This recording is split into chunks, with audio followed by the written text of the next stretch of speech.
आगे बढ़ते हैं और नजर दो अहम खबरों पर डाल लेते हैं। महाराष्ट्र के बाद अब दिल्ली भी देखिए अनलॉक की तैयारी कर रही है। सोमवार से दिल्ली ऑड इवन फॉर्मूले के तहत अनलॉक होगी, लेकिन अनलॉक का ऐलान करते हुए दिल्ली के मुख्यमंत्री अरविंद केजरीवाल ने कहा कि अनलॉक के बीच दिल्ली की आगे की तैयारी तीसरी लहर की आशंका के हिसाब से होगी। बेड और ऑक्सीजन प्लांट की क्षमता बढ़ाई जा रही है। वहीं महाराष्ट्र में 5 चरणों में अनलॉक का ऐलान किया गया है। पहले चरण में उन जिलों को ढील दी गई है जहां कोरोना केस और संक्रमण की दर काफी कम है।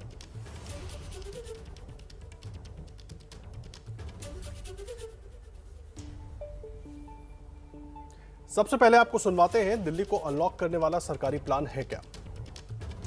पिछले एक हफ्ते से कंस्ट्रक्शन एक्टिविटीज़ और फैक्ट्री दोनों खुले हुए हैं, लेकिन कोरोना की स्थिति अभी कंट्रोल में है। पिछले 24 घंटे में लगभग 400 के करीब केस आए हैं। 500 से भी कम हो गए अब केसेस। 400 के करीब केसेस आए हैं और 0.5% के करीब पॉजिटिविटी बची है, संक्रमण दर बची है। तो स्थिति काफ़ी कंट्रोल में है और भगवान करे ऐसे ही कंट्रोल में रहे। तो ये वाला जो लॉकडाउन पिछले हफ्ते ऐलान किया था वो सोमवार को सुबह 5 बजे तक है। उसके आगे भी लॉकडाउन जारी रहेगा, लेकिन काफ़ी सारी और एक्टिविटीज़ में रियायत दी जा रही है, उनको खोला जा रहा है। एक तो जितने बाज़ार हैं, मॉल्स हैं, उनको खोला जा रहा है ऑड इवन के बेसिस पे, कि आधी दुकानें एक दिन खुलेंगी, आधी दुकानें दूसरे दिन खुलेंगी, आधी दुकानें एक दिन, आधी दुकानें दूसरे दिन। 10 बजे से सुबह 10 बजे से शाम को 8 बजे तक दुकान नंबर के हिसाब से, ऑड इवन के हिसाब से दुकानें खोली जाएंगी। दूसरा, जितने दिल्ली में सरकारी दफ्तर हैं, उन सरकारी दफ्तरों में ग्रुप ए ऑफिसर्स जो हैं वो 100% काम करेंगे और ग्रुप बाकी उसके नीचे वाले जो हैं वो 50% काम करेंगे। लेकिन जो एसेंशियल सर्विसेज में काम करने वाले कर्मचारी हैं वो 100% काम करेंगे और हर एचओडी डिसाइड करेगा कि किसको एसेंशियल सर्विस कहना है और किसको 50% करना है और किसको 100% करना है। जितने प्राइवेट ऑफिसेज हैं उन सभी प्राइवेट ऑफिसेज में 50% मैन पावर के साथ वो खोले जा सकते हैं और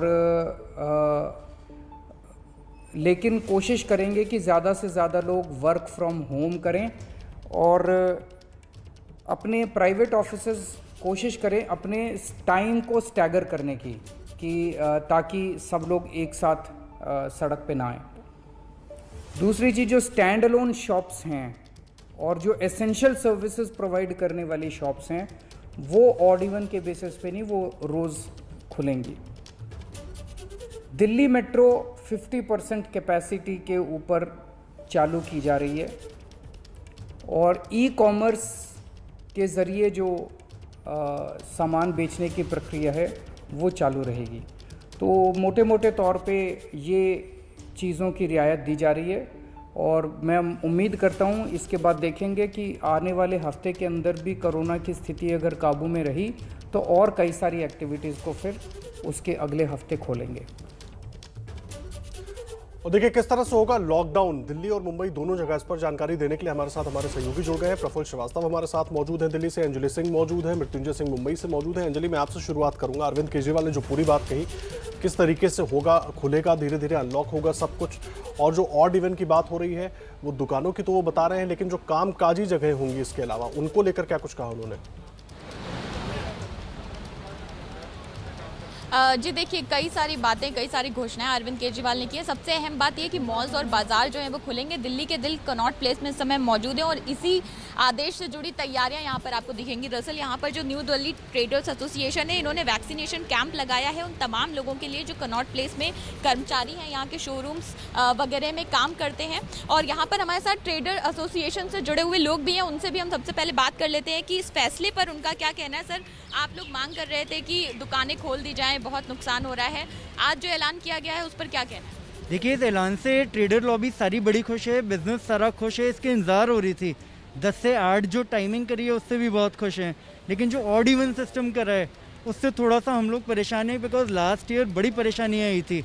कस्टमर्स दुकानों के आगे पहुंच के फ़ोन करते थे कि आपकी दुकान पता है, अब कस्टमर को तो ऑड इवन नहीं पता कि क्या है।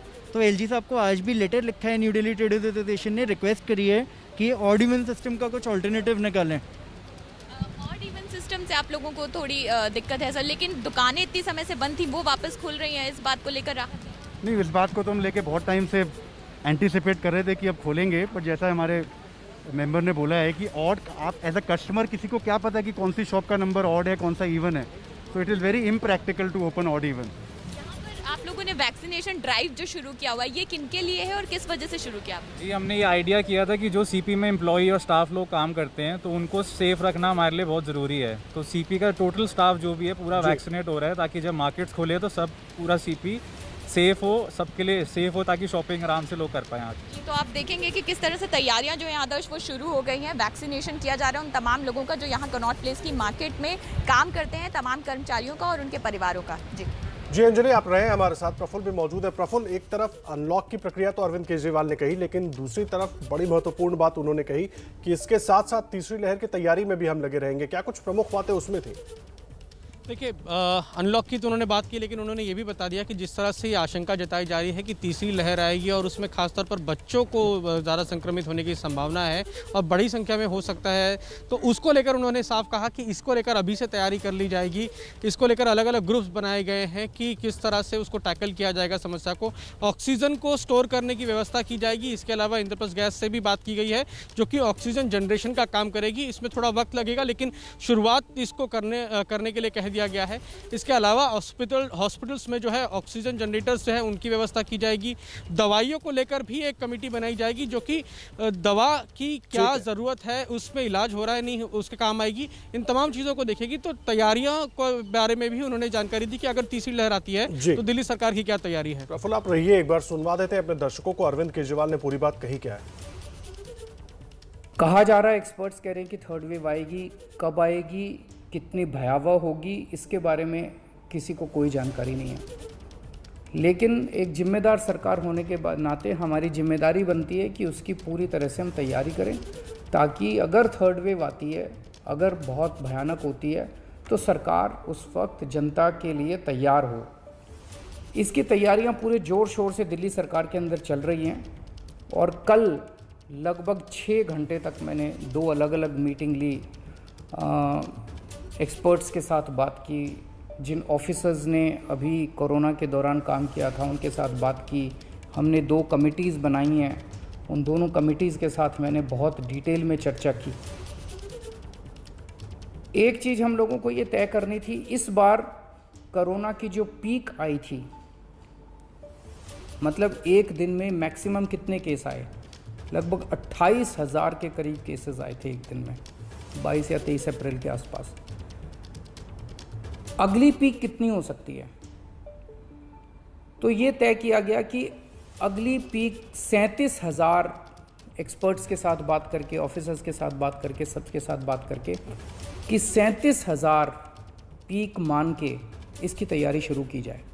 इसका मतलब ये नहीं है कि अगर इससे ज़्यादा की पीक आएगी तो हम तैयार नहीं हैं, हम उसके लिए भी तैयार हैं। लेकिन एक तरह से 37,000 के बेस के ऊपर अगर हम तैयार हो गए, तो फिर अगर उससे भी कहीं ज़्यादा पीक आती है तो उसकी भी तैयारी हम लोग, उसकी भी, अगर 37,000 की तैयारी हमारी है तो फिर मान लीजिए और ज़्यादा आती है तो उसकी तैयारी तो होगी उसके लिए हम ज़्यादा तैयार हो पाएंगे। तो 37,000 को एक तरह से बेस माना जा रहा है। 37,000 की पीक की तैयारी के हिसाब से अब सारे कैलकुलेशंस किए जा रहे हैं कि अगर 37,000 की पीक आती है तो कितने बेड्स की ज़रूरत पड़ेगी, कितने आईसीयू की ज़रूरत पड़ेगी, कितने उसमें से बच्चों वाले होने चाहिए, कितनी ऑक्सीजन की ज़रूरत पड़ेगी, ये सारी चीज़ें, अब कितनी दवाइयों की ज़रूरत पड़ेगी, ये सारी चीज़ें अब कैलकुलेट की जा रही हैं। एक पीडियाट्रिक टास्क फोर्स अलग से बनाई गई है। वो पीडियाट्रिक टास्क फोर्स ये तय करेगी कि जितने हमारे ऑक्सीजन बेड्स होंगे उसमें से कितने बच्चों के होने चाहिए, जितने आईसीयू बेड्स होंगे उसमें से कितने बच्चों के होने चाहिए। जो बच्चों के होंगे उसके लिए फिर अलग किस्म का सारा इक्विपमेंट होगा, उसका अलग किस्म के मास्क होंगे, अलग किस्म का ऑक्सीजन का मास्क होगा, उसकी सारी चीज़ें अलग होंगी। वो पीडियाट्रिक टास्क फोर्स बना दी गई है कल, वो अलग से अपनी तैयारी करके अपनी रिकमेंडेशंस देगी। और देखिए, दिल्ली का अपडेट लगातार हम आपको दे रहे थे, हमारे दोनों सहयोगी भी जुड़े थे और हमने सुनवाया आपको अरविंद केजरीवाल ने पूरी बात क्या कही है। उधर रुक कर लेते हैं महाराष्ट्र का, वहां से मृत्युंजय सिंह हमारे सहयोगी जुड़े हुए हैं, जहां पर लेवल वाइज अलग अलग शहरों में अनलॉक की प्रक्रिया शुरू होगी। मृत्युंजय, किस तरह से होगा ये लेवल वाइज और किस आधार पर बांटे गए, जरा वो भी हमारे दर्शकों को बताएं, और कौन से लेवल में क्या क्या सुविधाएं होंगी। जी बिल्कुल आदर्श, देखिए बीती रात 12 बजे एक नया गाइडलाइन जारी किया गया है और महाराष्ट्र को अनलॉक की तरफ लाया गया है। अब इसको जो अनलॉक है इसे 5 लेवल में बांटा गया है। महाराष्ट्र में 36 जिले हैं, इन 36 जिलों को लेवल में बांटा गया है, लेवल 1, लेवल 2, 3, 4, 5। अब ये क्या आधार होगा लेवल बांटने का?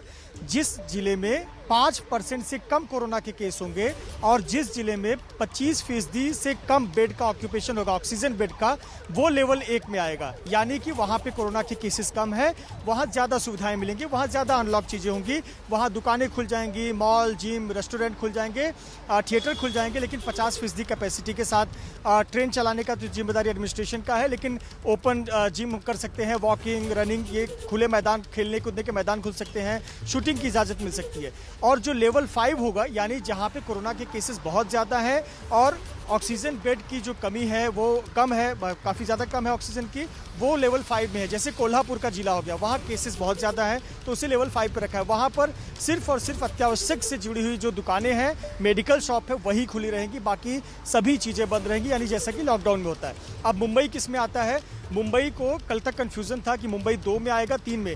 तो जो मौजूदा रेट है मुंबई में, पॉजिटिविटी रेट 5.25 है, यानी 5% से थोड़ा ज़्यादा है। और मुंबई में जो ऑक्सीजन बेड ऑक्यूपेंसी है वो 25% से थोड़ा ज़्यादा है, तो इसलिए मुंबई को लेवल 3 में रखा गया है। यानी कि अब मुंबई में सोमवार से क्या होगा? मुंबई में सोमवार से दुकानें खुलेंगी, उनको 4 बजे तक का समय दिया गया है। सुबह 7 से लेकर 4 तक दुकानें खुलेंगी और वीकेंड पर ये दुकानें बंद रहेंगी। अत्यावश्यक से सेवा से जुड़ी हुई दुकानें सप्ताह के 7 दिन खुली रहेंगी, मेडिकल 24 घंटे खुले रहेंगे। तो इस प्रकार से 5 लेवल में जिलों को बांटा गया है, जिसमें मुंबई लेवल 3 में आता है। जी बहुत धन्यवाद आपका मृत्युंजय, प्रफुल्ल, अंजलि, इस पूरी जानकारी के लिए बहुत धन्यवाद आप तीनों का।